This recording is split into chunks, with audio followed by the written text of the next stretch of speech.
Hey y'all, how y'all doing? So I'm here with another video. So I got in the comments, well, I looked in the comments of my Married at First Sight reviews, and I asked you guys what shows did you want me to review, and somebody said Insecure. So let's get into Insecure. We're gonna get into Insecure season 4, episode 1, which it's mind blowing to me that they're in season 4 because I can remember when the show first started. Like it's mind blowing. But anyway, whew, I'm gonna hurt a lot. Okay, let me say this before I start. If any of my friends are watching this, I'm not naming no names when I'm correlating certain situations, but if you feel the bullets hit you, well then, what do they say? Hit dog gonna holler. There we go, boom. Anyway, so let's start off. So we start off with Issa. She's in her new place. If y'all remember last season, she kind of ended it being a property manager. Staying in this little complex now. So we start off, and the episode starts off, sorry, with her being in her apartment and her saying that she doesn't fuck with Molly anymore. Now, I wasn't really too mad when I heard that. We gonna get into Molly. We gonna get into Molly. So anyway, we go back. I think it's like 4 months. We see her. She's in the apartment. Molly comes over. They're kind of having like their little Sunday little gig, whatever. Little smoke, little yoga. Okay, so let's talk about Molly for a second. Molly is currently still dealing with the Asian man. I don't. This is not me trying to be racist. I just literally don't know his name. But the Asian guy that she's dealing with, he's fine for real. They go bowling, and it seems like they're getting a little bit better. I liked the outfit that Molly had on, but then when I looked at it closer, I didn't like it. I didn't like the matching of everything together that she had on. But Molly is a beautiful woman, so it is what it is. This is the thing about Molly. Okay. Molly to me is the clear definition of how you can have everything like financially and material wise and still not be happy. Because when the show first came on, I really liked Molly because I'm going to school to be a lawyer, and Molly was a lawyer, and I'm not really used to seeing that, like on TV, or period. So I liked Molly, but as the seasons and episodes went on, I started to see how why Molly is, I won't say why she is, but she has certain little characteristics and certain character flaws that she needs to work on. And I feel like a lot of it, when it comes to emotion, I feel like Molly is very guarded. And I feel like for her to be where she is in her career, like that's how she had to be. And I think they've done a good showing of that, like throughout the seasons, of showing how like her career, juxtaposed to her actual life, and how certain things, like there's certain things that she does in her career that you're not going to be able to do in a relationship or a friendship, if you want it to be any type of success. So yeah, so we deal with them. They're cute. They kind of move. They boo loving. Then we get back over to Issa. I'm trying to think which part happened first. I'm trying to think if Issa was messing around with the guy first. I think Issa was getting her back banged out first. That's what it was. Issa was getting banged out by Top Flight. He died for this job, okay? Let me tell you something. First of all, that scene was hilarious. Second of all, I appreciate how he was listening to her. When she said she didn't like that position, he flipped and dipped. And men, take notes. If she said it ain't doing it for her, then keep moving and grooving into it. Do it for her. That missionary, like she said, it'll get you every motherfucking time. Every time. So then, he gets up, he leaves, he works for TSA. He gives her a bottle of Henny and a little prescription, little jar of green. My God. Issa, what's wrong with this situation? Let me tell you something. That right there, so you're gonna supply, in the word, like Bonnie said, so you're gonna supply me with penis, a bottle, and some green. Why would this go wrong? Why would this go wrong? And you get up and get the fuck out of my house without me even really having to tell you? We could be best friends. That situation, that's something that will work for me personally, okay? So yeah, then we go to her. I can't think of the lady's name. What is that woman? What is the woman's name that Issa is working with? I should have did a better. This is my first review, y'all, on this, so bear with me. We gonna call her Cone, because I want to call her Kuntessa. Shout out to Dr. Heavenly. That's what I want to call her, Kuntessa. But regardless, so Issa's getting really close with her, because she's helping her, with the block party and stuff like that. Side note, get in the comments and tell me if y'all have block parties or did have block parties, like where you guys are from. So like in New York, I literally like grew up on block parties. Block parties were literally like the best time as a fucking kid. You cut down, especially like when everybody's block party used to be the same day, so it would be like 4 or 5 blocks just cut off, so you and all your friends going back up and down, and the Mr. Softy ice cream truck is right there, and you can get ice cream free for all day. I live for a good block party. I'm telling you right now. Come out with the super soaker, start fucking everybody up. Good time. So anyway, so she kind of, she's dealing with her a whole lot more. She goes and meets up with her, and I'm calling her Kuntessa. I don't care. Kuntessa gets this call, and she's like, oh, who's that? She's like, is that Bang? And she's like, yeah, it's this guy I've been dealing with. Cool. They get over to the office. They talking or whatever, and Kuntessa has like this these flowers on her desk. So Tiffany, aka Amanda Seals, come in. Her ass is still pregnant. I can't wait till she dropped this baby. She comes in and she's like, oh, who's that from? And she's like, oh, she said, is that from the guy that you went on a date with the one time, but then nothing really came from it? And she was like, no, we've been hanging out, we've been chilling, it's him. And of course, Issa looking stupid. She's like, well, what? And she's like, pretty much it comes out, she's like, look, she's dating, Lawrence, and Issa is Lawrence's ex. So, of course, Issa is just kind of like, but she don't want to make it awkward. Now, Tiffany, your flaw is hell for that. Let me tell you something right now. That's some flaw ass shit. I don't care if it was one date. You were supposed to tell Issa that. I'm telling you right now. I have a lot of friends, that, like, I have friends that are not necessarily friends with each other. Like, they know of each other, but they're not, like, best friends.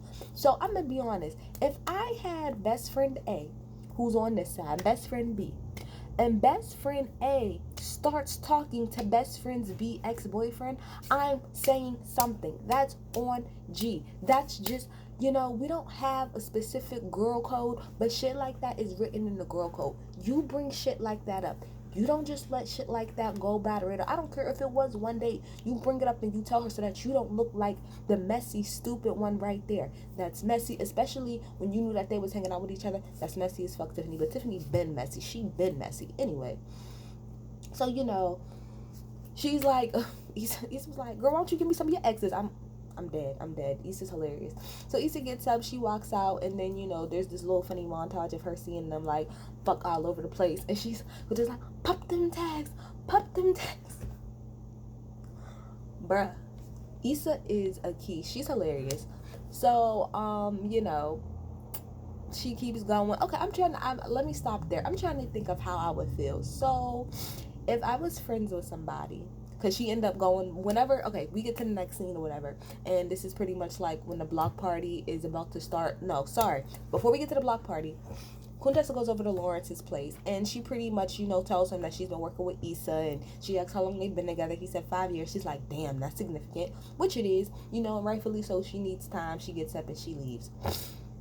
Get to the little event, that's helping them come up with, like, vendors and people to put money into the block party. They're having it at Issa's little complex. So they get there. Shout out to my girl Kelly is over there in the bar making drinks and stuff. So Issa asked her, how would you feel?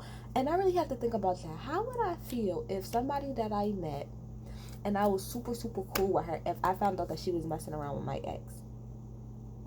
I'm going to be honest. I'm going to be real honest. Because number one, Issa and Lawrence, they've been apart, but it hasn't been like super, super, super long. They've been together. They was together longer than they've been apart. Way longer than they've been apart so far.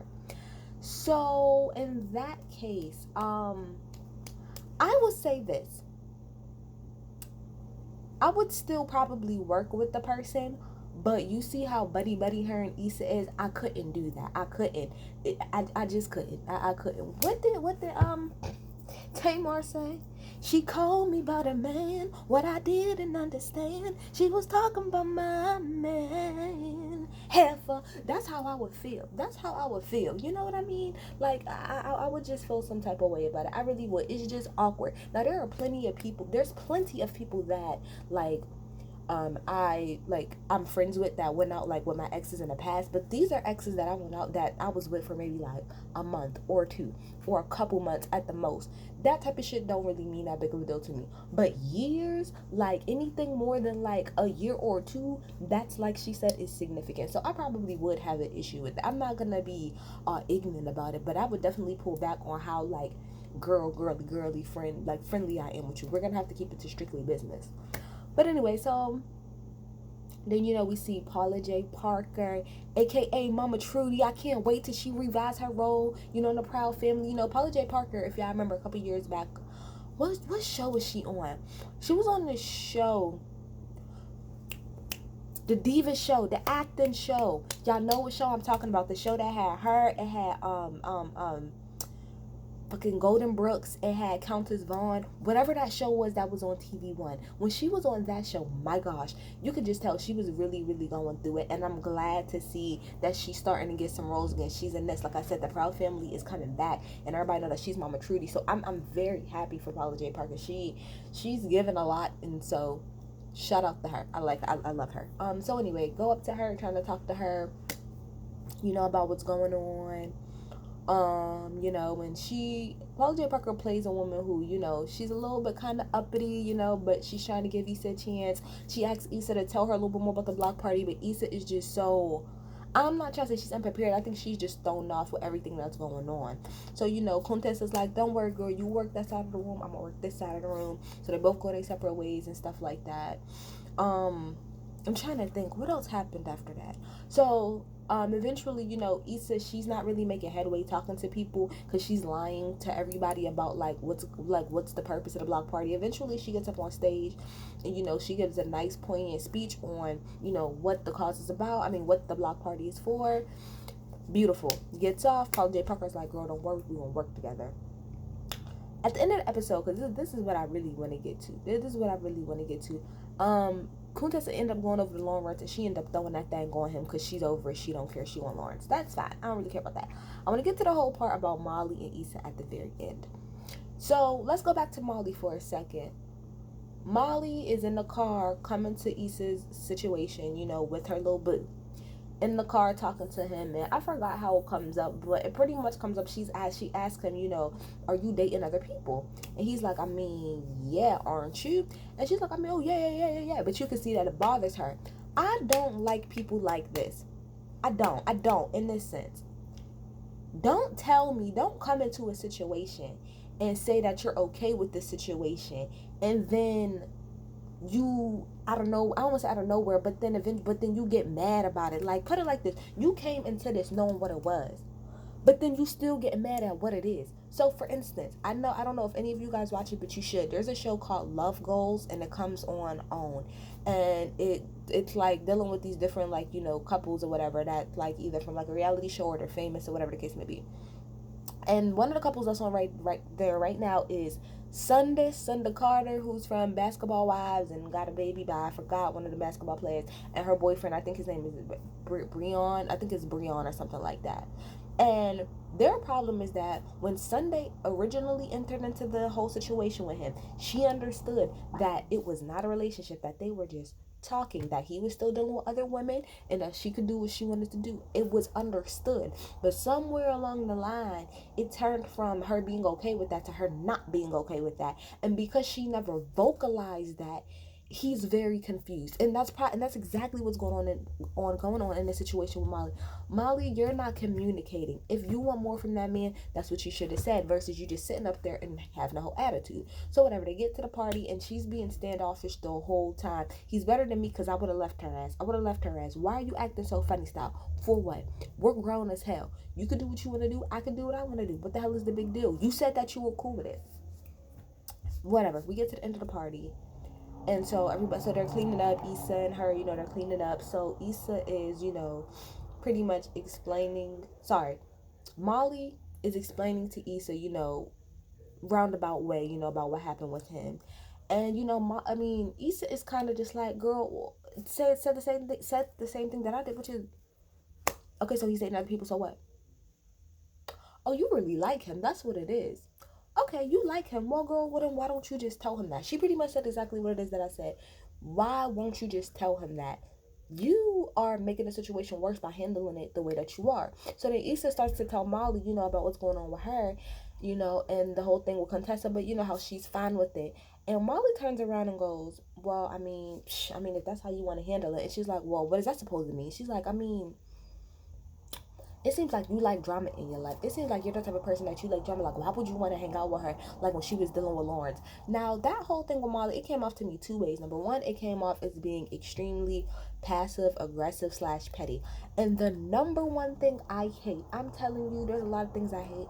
I hate a passive aggressive ass person. Because if you're gonna be aggressive, just be aggressive. If you're gonna be a bitch, just be a bitch. But don't be fucking passive about it. That's number one. And number two, / she was being petty. Petty. Sorry about that, y'all. So yeah. So anyway, it's being petty. It's being extremely petty. You mostly said that because of her calling you out on your stuff, and you said to her, "Oh well, we just want to call each other out." No, Molly. See, I have friends like this, and this is no shade, but I have friends who they will be so quick to tell you about what it is that you're doing wrong, what it is that you need to fix, how it is that you're fucking up. But the minute that you try to tell them something about themselves, they either don't want to hear it, they have an attitude, or oh, it's a big fucking issue and they want to do what Molly did, which is flip it and turn it on you. I cannot stand people like that. I have literally like stopped talking to people and stopped being friends with people over shit like that. If we're friends, we should be able to hold each other accountable, right? In a real way. Don't try to say some shit to me or try to make something up just to make you feel better because I called you out on your shit. Own up to your shit and just be done with it. But don't try to constantly try to give advice but then not take it at the same time. And that's what Molly is. Molly is one of those friends. She's so quick to be trying to tell Issa, you doing this, you doing this, you doing this, but she rarely wants to listen to what anybody gotta fucking tell her. And I think that she feels like that because of the fact that she's so successful in her actual business. But outside of that, y'all tell me what it is that y'all tell me what y'all think. I will review next week. See y'all later. Bye.